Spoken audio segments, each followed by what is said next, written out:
Namaskaram. So the next clause that we are going to discuss here is section 36 subsection 1 clause 7. Mark this clause also very important for examination as well as in current scenario. Bad debts. Because of COVID-19, now many organizations are going to suffer this particular problem, and definitely in current financial year, many of them are going to book bad debts, including our own organization, because there are a lot of debtors from whom we were supposed to recover the money. We have raised bills, but they are unable to pay because of financial crisis as well. So you need to understand this provision in depth, and definitely institute is going to test this in your examination whether you are aware of this particular provision or not, because this is almost relevant practical to the current scenario outside the world. Okay, so let's have in-depth analysis on bad debts. So bad debts, if bad debts are related to sales and services, then only deductions will be allowed under section 36 subsection 1 clause 7. Okay, and there is a condition, this condition you must fulfill, that the bad debt should be actually written off in the books of account. What do you mean by bad debt written off? So please understand, whenever you do credit sales, can you tell me journal entry for credit sales? Basic journal entry. So come on, tell me debtors account debit to sales account. I am ignoring GST, I am ignoring TDS, but basic entry, debtors account debit to sales account. Now what will happen is this: in your profit and loss account you have credited sales, and your asset balance sheet you have written debtors, isn't it? So this is the entry that you have passed. Now in future what is going to happen is this: your debtors are not going to pay you. This is your confidence that debtors are not going to pay me. So what will happen? You wanted to return off your debtors. So what will be write off entry for bad debt? Very simple entry. Come on, tell me. Bad debt account debit, being it is loss, to debtors account. So you have written off your debtors. So debtors gone. Okay. Now what will you do with bad debts? Bad debts is the loss, nominal account. Nominal account has to be shifted to P&L account. So then you will pass it to here bad debts. So you have ignored the provision for RDD, because usually in income tax they don't allow assessee to create provision for RDD. There is only one exception to this, and that is banking industry. Other industries are not supposed to create provisions for bad debt. So I am considering that one, okay, because I am not assuming that you will get a question on banking industry in intermediate level. So here, if you are assuming you are not having provision for bad debt, the entry will be simple. When you created debtors, sales account, the sales account will be credited to P&L account, and debtors will be recorded in the balance sheet. And when you are writing off your debtor on your own assumption, see, your debtor may say I will pay in future, but right now you are feeling he is a bad debt. So you will pass entry in your books of account for bad debts. The moment you have passed this particular entry, it will be allowed as a deduction. Department has no right to challenge why did you pass entry in the books of account. The condition is only this: you must pass entry in the books of account as a write off of debtors, then only we will give you deduction under section 36 subsection 1 clause 7. If it is related to loans and advances, okay, if you have given loans and advances, now see, your business is to provide services and sales, okay, you are not supposed to give loans. So if your employee has taken loan from the organization and he has run away with that money and you are unable to recover that money, yes, obviously it is your monetary loss, but section 36(1) will not give you deduction, because that was not your business activity. Business activity means the sales has to be credited first, then only to counter that we will give you deduction. When employee has taken loan, you did not credited anything on a P&L credit account, so now don't come and ask for the deduction as a bad debt. But it is for banking and financial institution, giving loan itself is a giving loan itself is a business activity, and that too after RDD. So there will be RDD, reserve for doubtful debt. After RDD, say for example their RDD is 10 lakh rupees, reserve for doubtful debt is 10 lakh rupees, 4 lakh rupees extra they have created in the current year. So till now 14 lakh rupees they had as a balance in reserves, okay, but actual debtor was 16 lakh rupees. So what will happen? Up to 14 lakh they have already taken it as a deduction as a reserves. Balance 2 lakh rupees will be allowed as a deduction under bad debts, actual bad debts, okay. For any other associate it is disallowed. We don't give deduction of RDD. This is what you must understand till here. Now, recovery of bad debt is very much interesting, and there is something called ICDS, Income Computational and Disclosure Standard Application as well. I'll teach you that from study material. Okay. You please understand here, if bad debt is allowed as a deduction in a current year, and after 4 years, after 5 years, when situation becomes reverse, when economy is healthy, your debtor have earned very good amount of money and he is voluntary wanted to re-establish relationship with you, obviously you will say first clear my dues which were there 4 year prior or 5 year prior. So your debtor is ready to recover that particular, give that money, and now you are very much happy that my bad debts are getting recovered. And income tax department finds its own happiness in your happiness. So if you are happy, they will also be happy, because that is going to be an income, deemed business income of that particular year.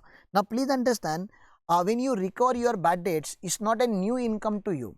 That was an income like few years back, then you claim as a bad debts, and now you are just recovering that bad debt. So it's not normal business income, and therefore to tax this income, section 41 comes into place, which is a deemed income. Please understand, it's not a normal income, it's a deemed business income. So bad debt recovery is a deemed business income only if it was allowed as a deduction earlier. So you had a bad debt of 1 lakh rupees, now you are recovering 60,000. So in current year only 60,000 will become taxable.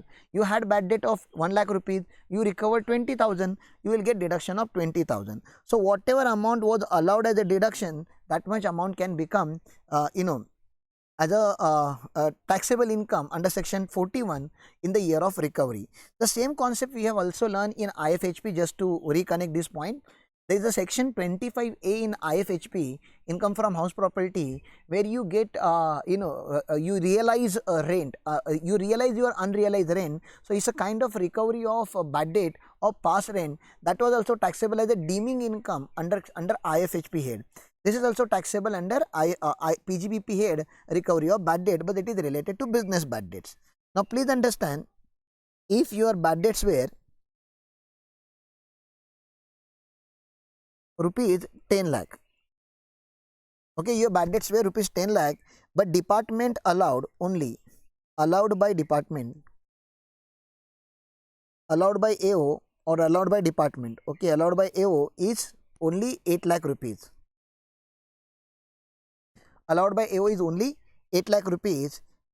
So what is the disallowed by AO?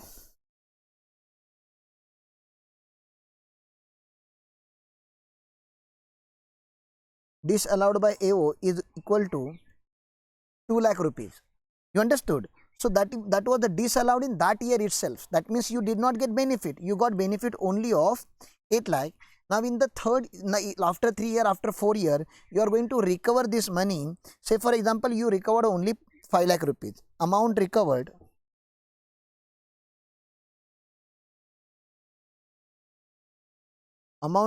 from debtors, okay, is equal to 5 lakh rupees. Now out of this 5 lakh rupees, how much amount will be taxable? So they say first deduct amount which was the disallowed, amount disallowed. How much amount was the disallowed in that year itself? So amount disallowed was 2 lakh rupees, because you never got the benefit of this 2 lakh rupees. So on reversal, we will not tax that. So that doesn't make any sense. You understand? So how much amount can become taxable in current year is maximum 3 lakh rupees. Therefore, taxable income under section 41 is equal to 3 lakh rupees. So what is the formula for section 41? Amount recovered minus amount disallowed is equal to amount taxable. Amount recovered minus amount disallowed is equal to amount taxable in the year of recovery. What is the logic behind this? 10 lakh rupees was already your income. Out of 10 lakh, only 8 lakh rupees was debited to P&L account. So out of 10 lakh, only 8 lakh rupees debited to P&L account. So 2 lakh rupees had been taxed in that year itself of creating sales.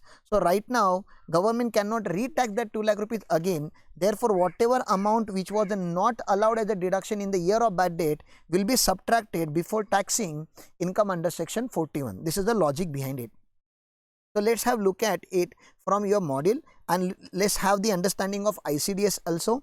See the note on ICDS, there is one note written by institute here. income computational and disclosure standards will be discussed at a final level. So here they are not focused on ICDS, but still they have written almost everything about ICDS. Because it is written in book, it is our responsibility to understand it. Okay. Otherwise, so far as intermediate syllabus is concerned, maximum thing that you are supposed to remember is this much, and this 2 paragraph that will suffice. But I don't want to take any risk. Therefore, I am covering even things which are given in institute material. Okay.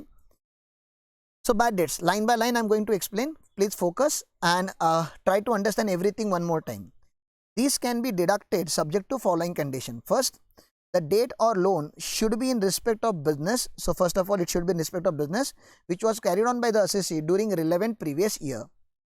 The debt should have been taken into account while computing income of the assessee of the previous year in which such a debt is written off of an earlier previous year, or should represent money lent by the assessee in ordinary course of his business by the banking and money lending company. So what is written here is this. So it should have been considered as an income. That means it should be related to business, that is goods and services. In this previous year or at least earlier previous year, some year it should have been considered as your income. Now point number 1, amount of debt taken into account computing the income of the assessee on the basis of notified ICDS to be allowed as a deduction in the previous year in which such a debt or part of debt that becomes irrecoverable. Now please understand, according to my understanding, my sales or my income was 100 lakh. Okay, but then department had applied ICDS. Now ICDS means income computational and disclosure standard, is kind of accounting standard for income tax department. According to that, my income they have increased by applying ICDS. I said my income is only 100 lakh, but they said no, by applying ICDS you must also record 20 lakh as your income. So your total income should be 120 lakh. Okay, so I did not recorded this 100, I did not recorded this 20 lakh in my books of account, but while filing return of income, my income will be 120 lakh. Please try to understand. For me, income is only 100 lakh. For department, income is 120 lakh, and therefore they are adding this 20 lakh on by following ICDS. Just because accounting standard procedures, so they are trying to record revenue as early as possible. This is the philosophy of ICDS. Now, out of this 20 lakh rupees, 18 lakh became irrecoverable.